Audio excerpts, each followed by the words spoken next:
Hi, and welcome back to Ivy English. I'm Karen. And I'm Chris Gorski. Today is May 11th, and we're on page 36 in your magazines. And today, we are finding beauty in a really unexpected place. Yeah, I suppose it's a little time to quote some Shakespeare here. It's like a rose by any other name would still smell as sweet. I'm not sure this famous quote applies here, but we're talking about the artistry of Japan's manhole covers. And I'm not sure that the area around a manhole will smell that sweet. Yeah, I think we can call it anything you want. Manhole's not going to be so wonderful. But interestingly, we are going to talk about how they can be beautiful in their own way. That's right. And there is a special reason why Japan ended up with a lot more manholes than they originally had. And actually, this title did resonate with me because a long time ago in one of my English classes, we did a lesson on how or where the manhole covers in New York City come from. They found out it was from a factory in India. And the conditions were actually very primitive and dangerous.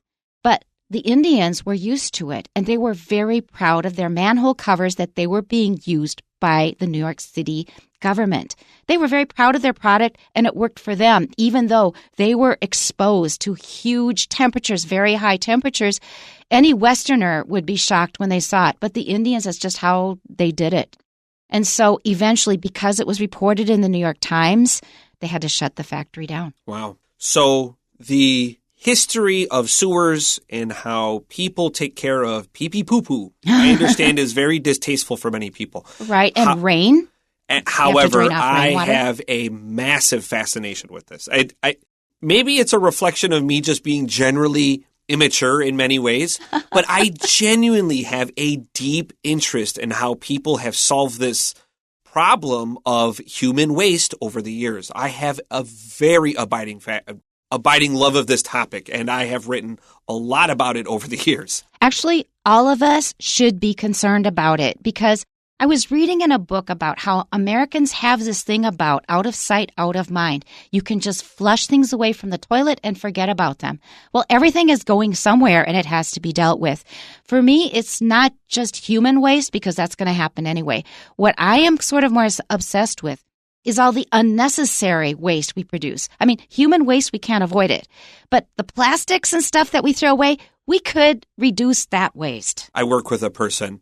I'm very green in many ways. Green here meaning I'm concerned about the environment. I'm like a longtime vegetarian. Part of that is the environmental reasons. I have my own cup. I do not use plastic straws. I have my own metal straw. Yeah. All of these things. And I sit next to a person that I love dearly. He's a good friend of mine. But he is the exact opposite. It's just wasteful. So he'll buy one coffee, you get a paper cup, a plastic cover, a cozy, and then in a plastic bag. Well, I'm sure he doesn't listen. So he will buy 2 or 3 cups of like tea and have 3 different straws, one for each cup, and he'll drink them across the day. I'm like, just use the one straw. Reduce a little. It's too much trouble, man. Too much trouble. Does he get a bag with it? Of course he does. So that's 3 extra bags that you did not have to waste. Makes me crazy. Okay, well, today we're going to talk about a special use of these manhole covers. They are covering something that I didn't expect until I read the article and it made sense. So our title again is The Artistry of Japan's Manhole Covers. And here we go. The nation of Japan provides some interesting examples of government-approved street art, specifically manhole covers. In most countries, iron manhole covers are not considered a canvas to display artwork. Japan, however, is a notable exception. Urban areas across the country are dotted with manhole covers sporting unique designs that represent the local culture and identity of each region. Japan began installing sewer systems in the early 1900s. However, the idea to decorate manhole covers didn't come about until the 1980s. In that decade, the country began to get rid of above-ground fire hydrants to create more space on streets. The underground fire hydrant system then required countless new manhole covers to be made. The trend for local municipalities to design their own covers began in Nagoya, and it quickly spread across the country. There are thought to be over 6,000 unique manhole cover designs across Japan, and new designs continue to be introduced frequently. While some manhole covers have simple geometric designs, others have detailed artwork and vibrant colors. Some of the most common designs include trees or flowers. Many governments also like to feature local landmarks or regional products on their manhole covers. There are also plenty of covers featuring cartoon characters or local city mascots. In 2018, some local governments began working with the Pokemon Company to create Poke Lids, manhole covers with images of Pokemon characters on them. A unique manhole cover can help draw attention to local tourist sites or lesser-known areas. Groups of people known as drain spotters go exploring to find and photograph these unique manhole covers. There is even the Japanese Society of Manhole Covers that manages a website which aims to catalog all of the unique designs found throughout Japan. That's really fun. And especially the word drain spotters comes from? Train spotting. Right. So maybe you've seen the movie. So train spotting is a thing, but here they've changed it to drain spotters. I think that's really clever. Have you seen that movie? I saw part of it. I didn't see the whole thing. It's not a family-friendly movie. Just be aware. Just be warned. Okay. Put your kids to bed first. Okay. All right. The title, The Artistry of Japan's Manhole Covers. Artistry is making something so it is beautiful, not just functional. Functional means that it serves the purpose, it can do the job, but artistry means that and they have, in addition, made it beautiful. Our first sentence, the nation of Japan provides some interesting examples of government-approved street art, specifically manhole covers. Now, the beginning of this sentence may seem a little odd. It struck me when I first read it. Why would you say the nation of Japan? Usually we just say Japan. Right. Why did they not do that? Because it seemed to be a little too abrupt. A-B-R-U-P-T, A-B-R-U-P-T means too sudden. Japan does this. Well, we weren't talking about Japan, so we're going to give the listener a little preparation. As soon as you say the nation of, your head is going to start scrolling the names of countries, and when you hear you know where it's going. So this just gives the reader a little preparation so it is not such an abrupt beginning. Would you agree, Chris? Yeah, I think so. I was interested when you began mentioning this, where you were going. I was like, okay, what's your thought here? Mm-hmm. And when you say that, like, yeah, I agree, because Japan provides examples is a very SVO kind of sentence. It's a very grade 1 sentence. However, we weren't ready for hearing about Japan. It just hit us too suddenly. So if you say the nation of, we're already ready for a country. And that makes the sentence, I think, a little easier to understand. Let's look at the phrase street art here. Street art generally you're going to call graffiti, G-R-A-F-F-I-T-I.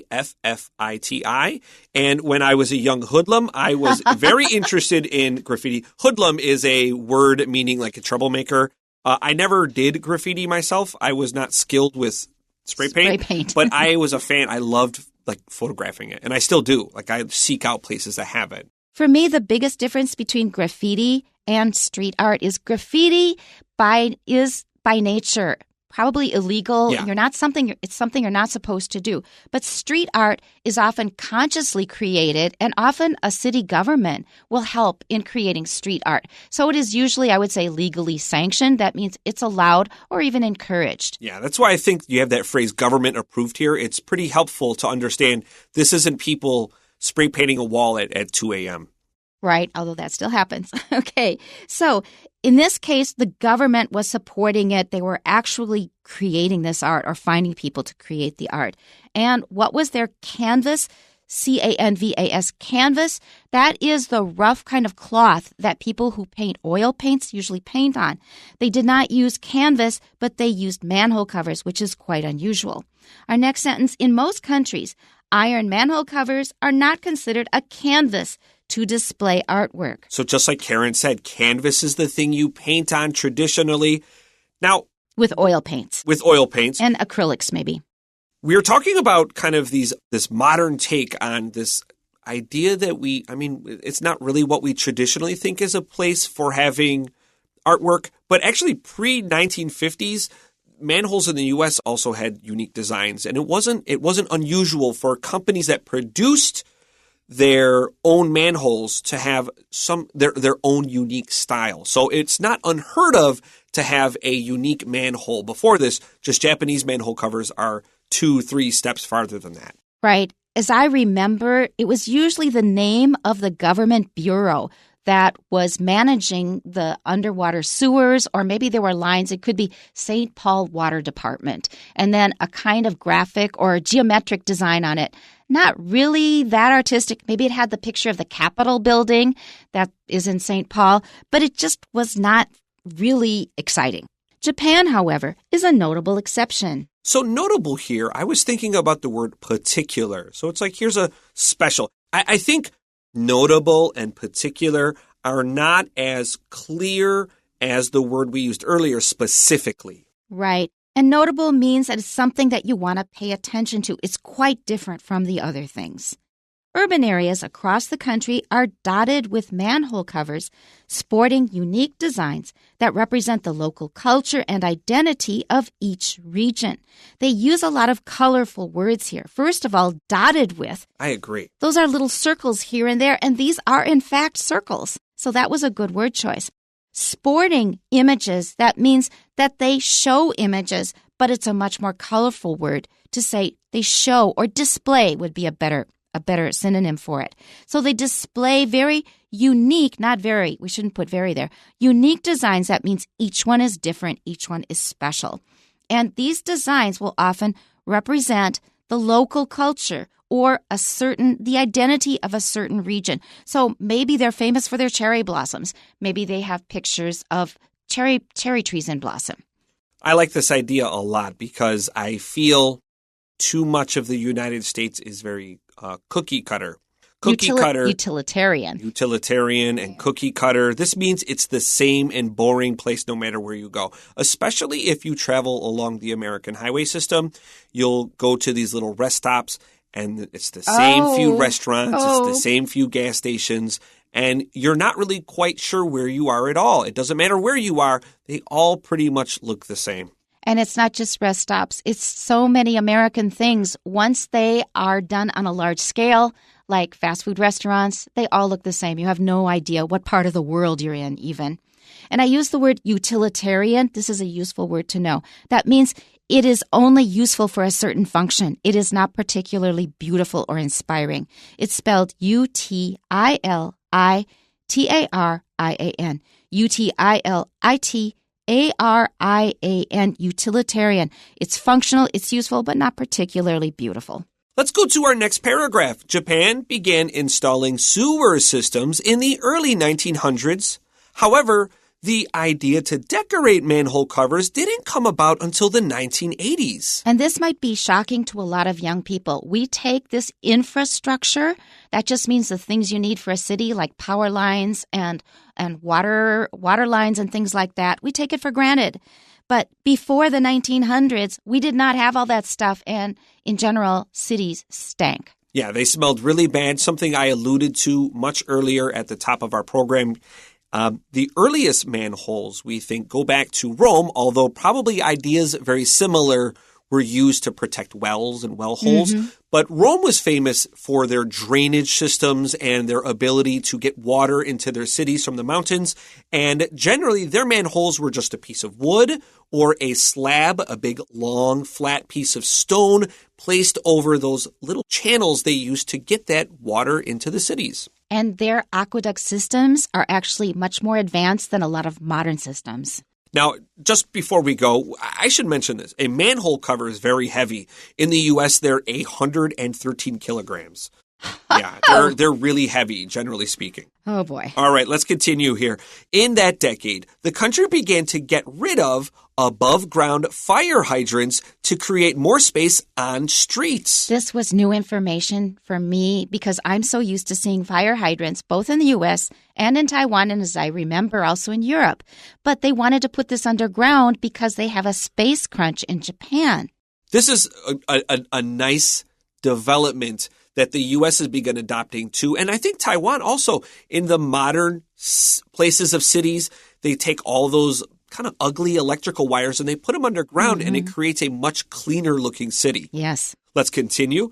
The underground fire hydrant system then required countless new manhole covers to be made. So because they have changed the design of how we have water ready for fires, they had to make a lot of new manhole covers in this case.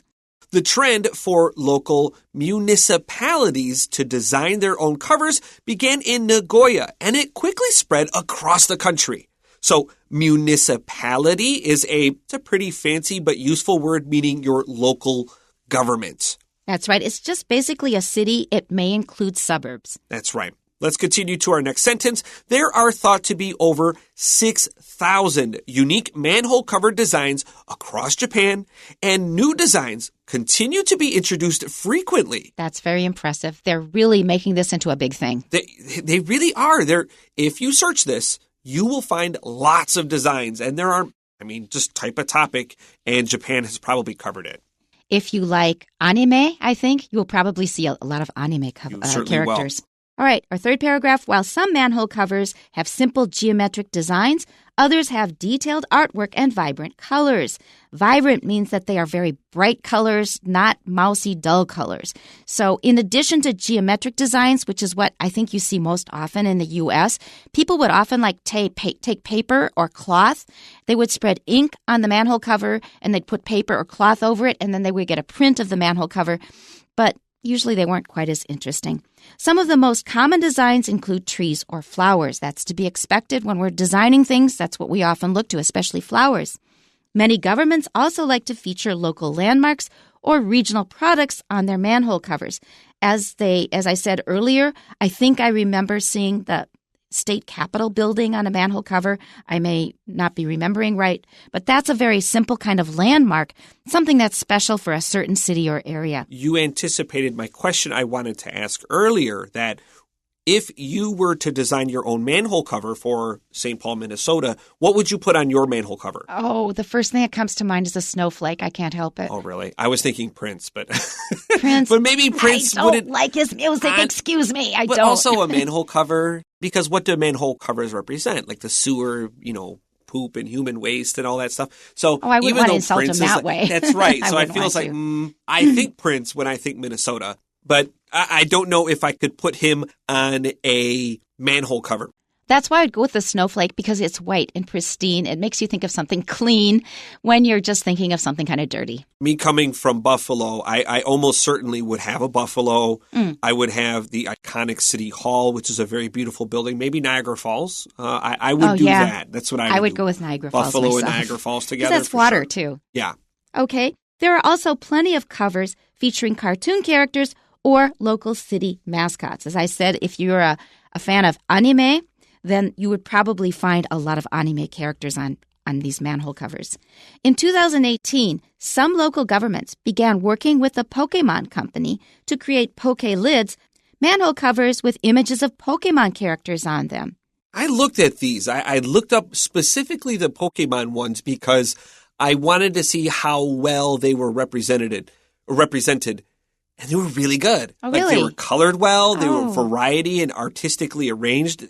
They put a lot of care into this. It's not just like a geometric design can be very beautiful, but these were really well made. Like if I'm not a very big Pokemon fan, but I know of them, and if I saw them, I would definitely pay attention to it. And if I had a favorite Pokemon and I knew it was in a city I was in, you'd probably arrange to visit that city. I just might. The plan works. So they really have elevated it to a high art.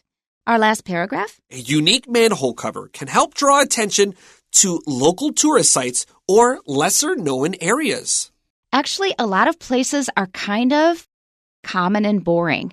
So it's really important. If you want to draw tourists, you're going to have some kind of a pull, some kind of attraction. That's right. And what is the slogan of Pokemon? It's gotta catch 'em all. And if you're a fan of Pokemon and you're a fan of kind of just casual art, like you go look for how many Pokemon there are. You try to catch them all. You can take a picture. I am certain there are books and apps and little programs you can use to document which Pokemon you have quote unquote captured by visiting their manhole cover. And then you get credits for it and you compete with other people. It's just fun to show them off. It really is. Okay. Let's continue to our next sentence. Groups of people known as drain spotters go exploring to find and photograph these unique manhole covers. Okay, so they have formed a group. They have now their own little subculture. Okay, so a drain spotter is a play on words of train spotters. Train spotters are fans of trains, and they will go to certain places at certain times just so they can see this unique train pass by. And there are some passionate train spotters. I knew one of my friends growing up. His father was a train spotter, and man, he loved trains. And he was such a gentle, calm man. And he had this passion for trains. It was so interesting. I had never met someone like this. I can sort of understand it. And now it seems like kind of an old technology. We do have like high-speed rail and stuff like that, but you don't see people getting so obsessed with it. Yeah, I agree. I would say the average age of the train spotter today is probably over 50, but there are definitely younger folks that do it. It's just that, passions change as they evolve. Let's continue to our next sentence. There is even the Japanese Society of Manhole Covers that manages a website which aims to catalog all of the unique designs found throughout Japan. It seems like you can make a whole culture out of any obsession. Yeah, and I suppose the internet facilitates that, doesn't it? Where you might be unique in your passion, but if you look hard enough on the internet, you'll find someone else that agrees with you, and you'll hopefully connect with them and have a good conversation. Okay, we have 4 questions for you. Number 1, according to the passage, which of the following is true? A. Japan renewed all of its manhole covers in the 1980s. B. Japan has thousands of different manhole cover designs. That's correct. So let's go right on to number 2. What is the main purpose of the third paragraph? A. To introduce common designs for manhole covers. That's correct. That's it. So we don't have to bother with B, C, and D. Okay, let's move on to number 3. Which of the following people might be a drain spotter according to the passage? Letter A, Roy, who helps design and make manhole covers. B, Anna, who clears up dirty manhole covers every day. No. C, Dylan, who examines and fixes broken manhole covers. Well, somebody has to do it, though. And D, Lisa, who travels around Japan and takes pictures of manhole covers. That's the definition of a drain spotter. So the answer is D. And number 4. If the following sentence were to be included in the passage, where should it be placed? And here is the sentence. A government official named Yasutake Kameda introduced the idea in 1985 to help raise awareness of the need to update the country's sewer system. What a chunky sentence. Okay, let's read it again because it's so chunky. A government official named Yasutake Kameda introduced the idea in 1985 to help raise awareness of the need to update the country's sewer systems. Where are we going to put that? Should it be A? Paragraph 1, well, that just kind of talks about Japan deciding to have government-approved street art. It's a little too early. B, paragraph 2. And that is the correct answer. It should go after paragraph 2. So we should take this opportunity to thank one of my heroes. His name is Thomas Crapper. Oh, no. Yes, I know about this. People have asked me, Chris, you love history. If you could go into the past, would you go live in another time? And my answer flatly is no. No, I wouldn't. Today is the best time we could possibly ever live. And there are many reasons for that. So far. Going into the past, not into the future. We don't know what the future holds. But I can tell you about the past. And I'll tell you this about the past. It was smelly and dirty. And it was also kind of extra gross. And people did not really care where they took a crap. Yeah, quite literally. Now, Karen points out the phrase we're getting here, to take a crap. Crap is slang for poop, but it's actually a very old word. People think to take a crap comes from Thomas Crapper. This is not true. He was the man who invented the U-bend pipe. If you look at the back of your toilet, there's a little kind of S or U-shaped pipe, and that keeps your toilet mostly smelly-free. When we hear his name, we think about taking a crap, which means poop, but actually poop predates this by a few hundred years. Thomas Crapper just had the perfect name for his job, and this is what you call an acronym, and I am a huge fan of this as well. When your name matches your job, like Usain Bolt is a famous runner, and Thomas Crapper is a man that works with crap. That helped us have a better system for getting rid of human waste. Thank you, Thomas Crapper. And that's it for today. Tune in next time. We'll see you then. Bye-bye. Bye-bye.